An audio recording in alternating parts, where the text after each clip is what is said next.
Bismillahirrahmanirrahim. Halo, what's up guys? Assalamualaikum warahmatullahi wabarakatuh. Welcome back to my channel di Analisa Technical Smart Money Concept. Oke, jadi hari ini saya akan teruskan materi Smart Money Concept di The Series ya. Kemarin kita di episode pertama kita sudah mempelajari tentang dasar-dasar apa itu Smart Money Concept. Lalu di episode pertama kita sudah apa saja yang harus dipelajari kita sudah sampaikan ya. Beberapa yang harus dipelajari itu pertama kali sebagai yang paling utama adalah market structure-nya. Kemudian di situ ada termasuk ada trend market, kemudian ada break of structure dan change of character. Di kemarin saya sudah bahas di seri yang kedua itu tentang market structure yang simpelnya ya. Kemudian sekarang masuk ke materi yang berikutnya ya, di submateri di point of interest atau zona-zona penting.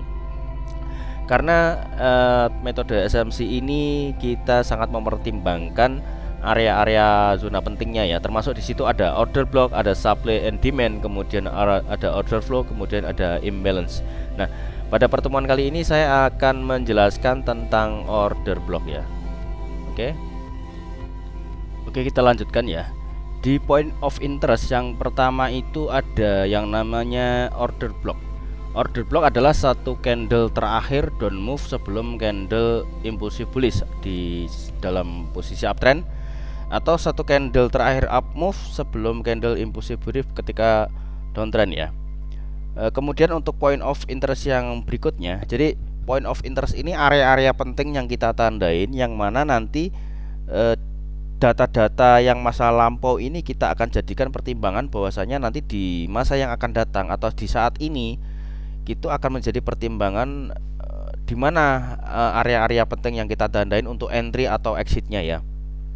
Kemudian point of interest yang berikutnya itu adalah supply and demand. Supply adalah kumpulan order jual di area premium, ini ditandai dengan banyaknya akumulasi order di masa lampau. Supply ini penawaran ya, jadi para penjual ini menawarkan barangnya di area supply. Di situ banyak transaksi di area premium zone atau biasanya di area atas itu.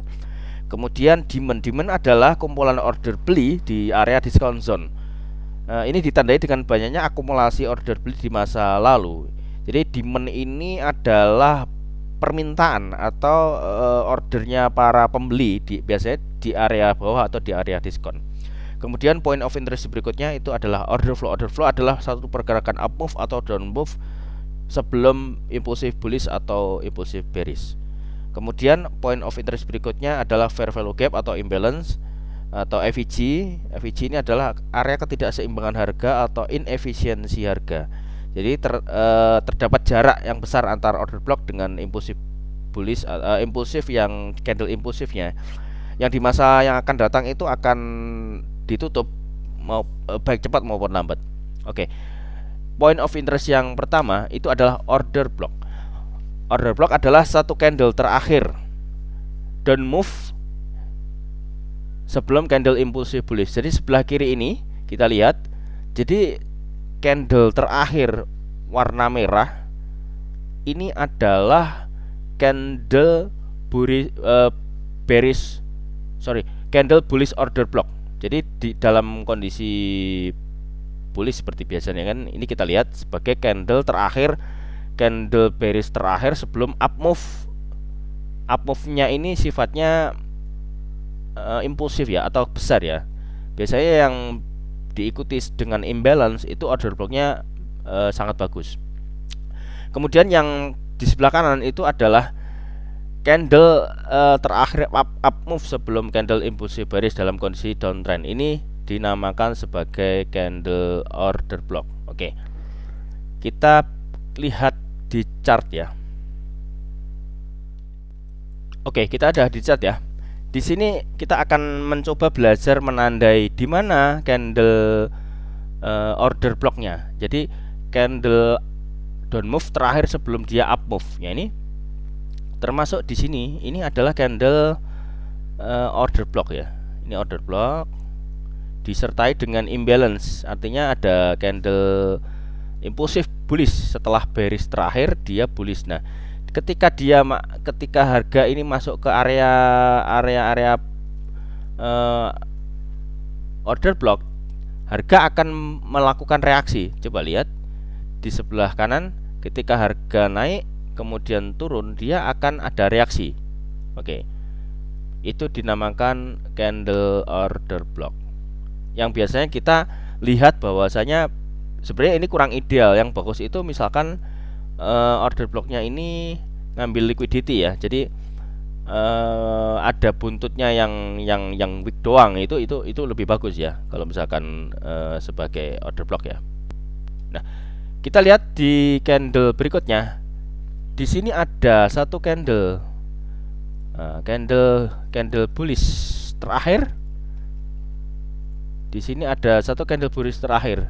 Satu candle bullish terakhir ini adalah bearish order block. Jadi setelah candle bullish, dia candle bearish impulsif. Ketika harga balik ke sana lagi, maka candle order block ini akan memantulkan harga sangat impulsif ke bawah. Ya, itu dinamakan candle order block. Ini order block. Di ini yang terakhir ini dia order block.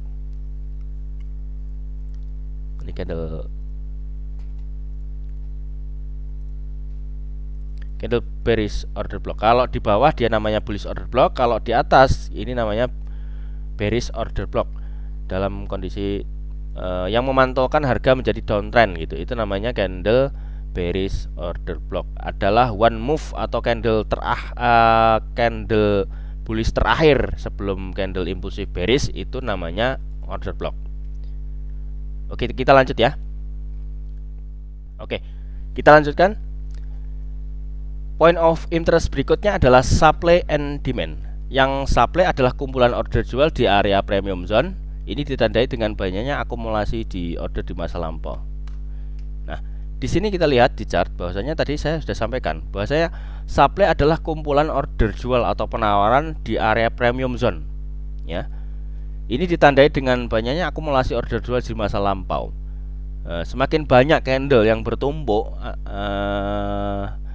ini akan semakin bagus ya area supply-nya ini. Kalau misalkan kita ganti line, chart line, ini akan terlihat semakin banyak gerakan naik turun, itu semakin banyak transaksi. Jadi kalau misalkan nanti kalau harga masuk ke area supply, diharapkan itu akan ada reaksi untuk rejection.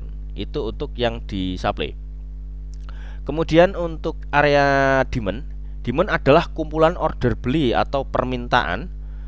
Permintaan itu artinya berarti pembeli ya, di area discount zone, artinya di area bawah. Ini ditandai dengan banyak akumulasi order beli di masa lampau. Coba lihat di sebelah kiri ini ada demand order block. Di sini di dalam demand ini ada order block.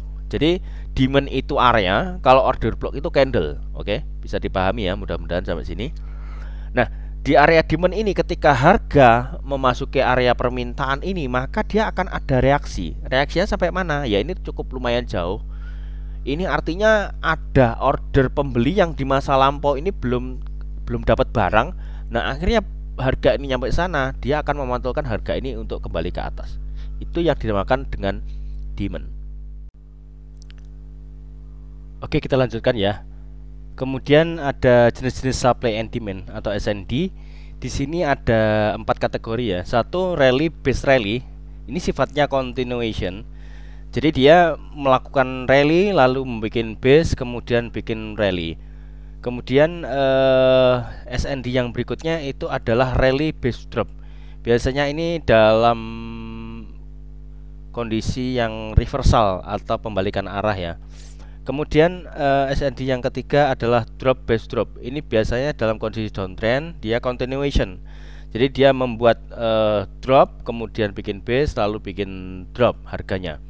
Kemudian SND yang terakhir itu drop base rally. Ini biasanya dalam kondisi downtrend, kemudian dia reversal atau pembalikan arah menjadi bullish atau uptrend ya.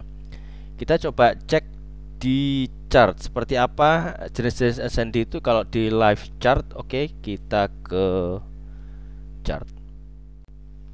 Oke, kita udah di chart ya. Kita coba lihat sekarang di pair USD JF atau dolar franc ya. Di sini kita lihat kalau misalnya kita ganti dengan menggunakan line atau garis, ini terlihat di sini ada rally, kemudian dia bikin base, kemudian rally. Nah, ini yang dinamakan dengan SND atau demand. Dia membuat base atau nah di sini dia membuat base. Kalau kita balikan ke line candle itu terlihat di sini dia bikin base. Nah kan, dia bikin base.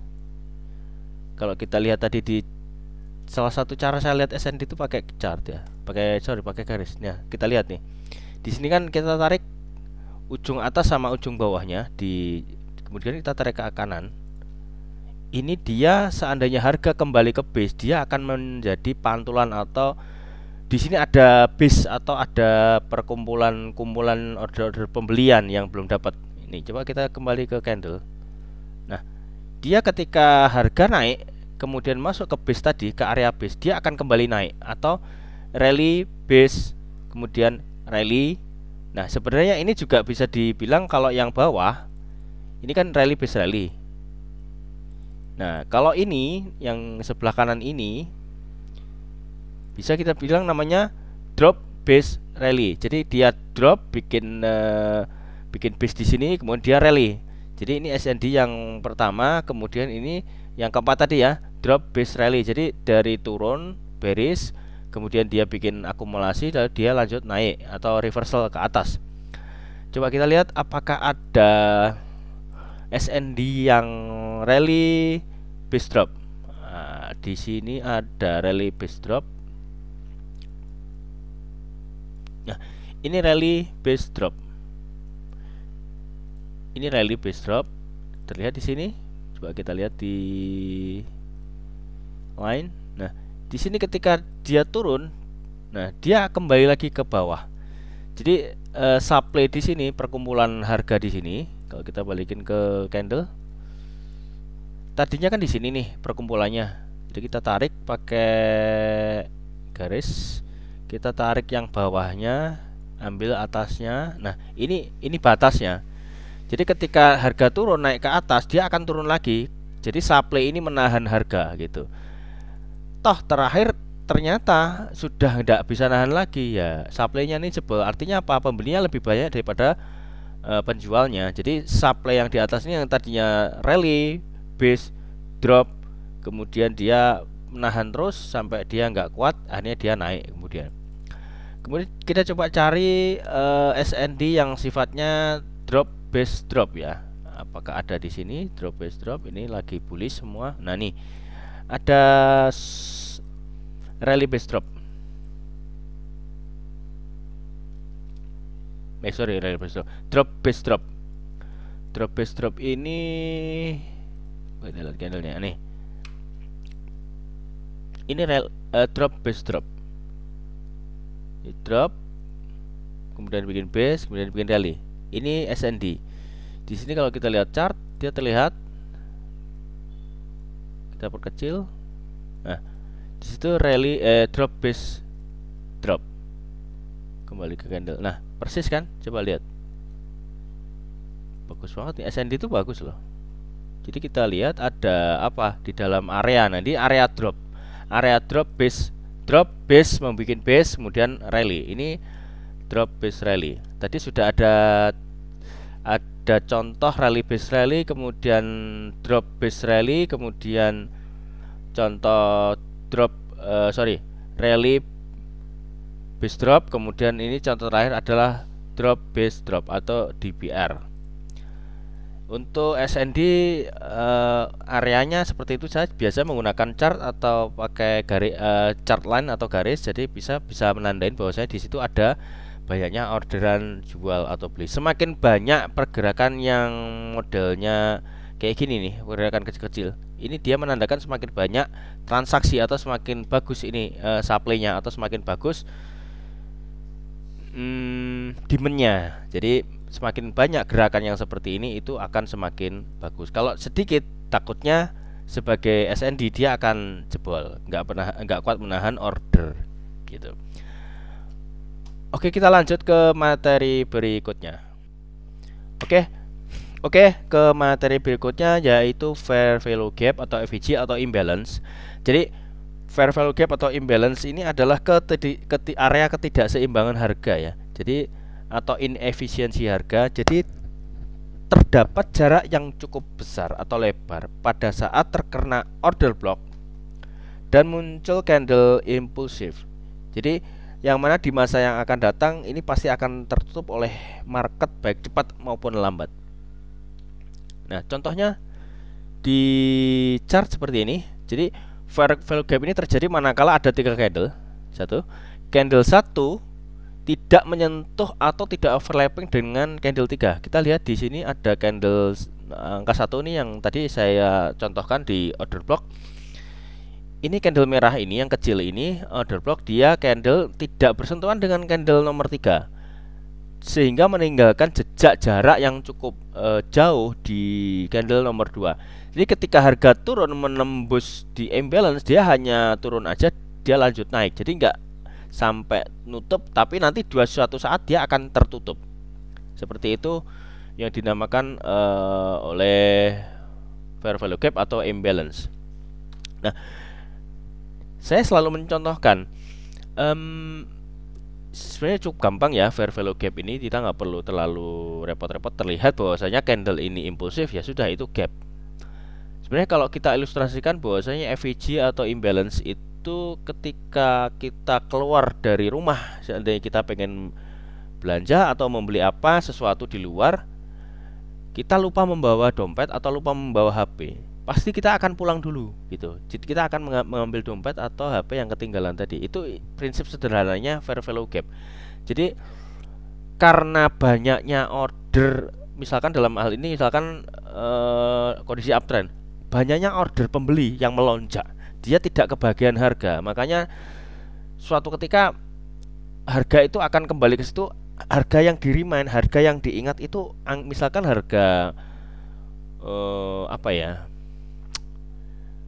harga telur deh, telur misalkan kondisi yang sebelumnya harga 20.000 per kilo, itu yang kita ingat. Kemudian barangnya ini kosong, tiba-tiba harga melonjak menjadi harga 25.000. Nah, ketika nanti suatu ketika barangnya akan lebih banyak atau banjir atau suplainya ada, itu harga akan turun kembali ke harga tersebut. Itu yang dinamakan imbalance atau ketidakefisiensi harga atau inefisiensi harga. Jadi ketidakseimbangan harga. Jadi ada gap, nanti suatu ketika harga itu akan turun kembali ke harga yang awalnya impulsif ya. Itu akan menutup di suatu ketika harga itu akan kembali ke sana. Oke, jadi sudah saya sampaikan di point of interest ini, yang video singkat ini mudah-mudahan cukup membantu teman-teman untuk memahami prinsip-prinsip dasar di smart money concept, terutama di seri yang ketiga ini, point of interest atau POI. Jadi sebenarnya POI ini kalau kita nanti belajar di liquidity, ini adalah internal liquidity. Tapi nggak apa-apa, nanti sambil seri berikutnya saya akan mengajari tentang liquidity. Nah, sementara untuk POI ini itu dulu ya. Jadi mudah-mudahan untuk materi point of interest ini membantu teman-teman dalam melihat sebuah market atau candlestick ya. Jadi bisa membantu atau belajar menganalisa sendiri harga itu akan seperti apa. Oke, mungkin itu aja dulu untuk video materi ketiga kali ini. Mudah-mudahan bermanfaat, dan jangan lupa klik subscribe, like, komen, dan share ke semua sosial media teman-teman. Lalu nyalakan loncengnya biar mendapatkan update terbaru dari kami. Dan tak lupa kalau teman-teman ingin join di VIP, link juga ada di deskripsi. Mentorship juga ada di deskripsi. Channel gratis juga ada di deskripsi. Kemudian kalau misalkan teman-teman berkenan untuk mendukung kami agar channel ini berkembang, silahkan bergabung atau join di membership. Nanti akan saya post di situ ya, terutama untuk yang materi yang pokok-pokok kunci-kuncinya, biar teman-teman itu apa sih kunci dari SMC itu nanti akan saya taruh di video khusus di spesialnya ya. Oke, itu aja mungkin dari saya. Akhir kata, see you in the next video and assalamualaikum warahmatullahi wabarakatuh.